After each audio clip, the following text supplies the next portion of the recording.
Hey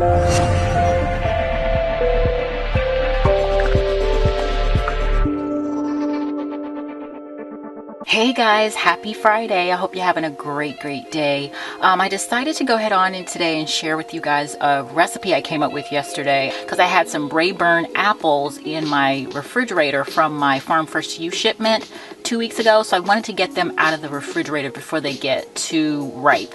So I decided to go ahead on and chop them up and make them into a cinnamon apple filling for these empanadas or pastries. Okay, so what I decided to do is I added some Smart Balance, 2 tablespoons of Smart Balance. I added the brown sugar, just spread it right across the top. There was no specific measurement because it really depends on how sweet you want your cinnamon apples.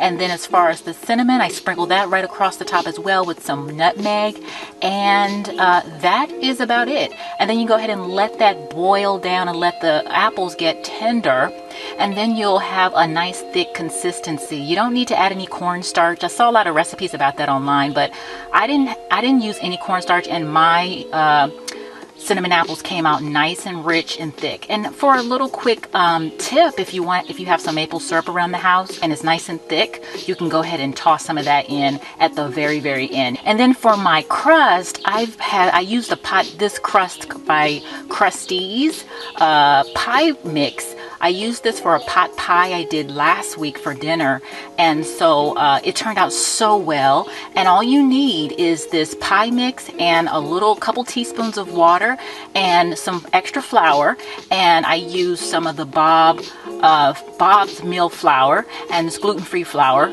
as my base. And so you just roll out the dough as you would a regular pie crust. And I didn't have a roller, so I used a teacup or a coffee cup, whichever you have. And so after you roll out the dough, you can go ahead and make your 4-inch circles.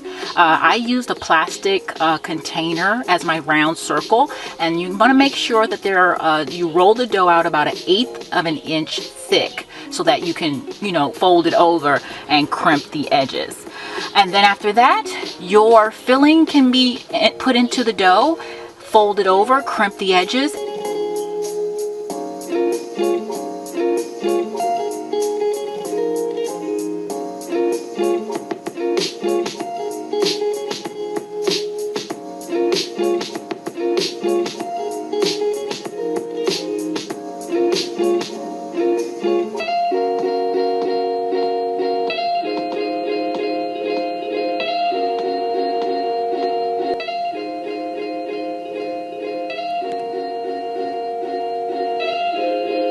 And put it in the oven for about a 350-degree oven until the dough is nice and golden brown. And then you'll be ready to eat it with your favorite ice cream, or you can have it like me with your dinner. So if you enjoyed this video, give it a thumbs up to share it out, and I will talk to you on the next video. God bless. Bye-bye.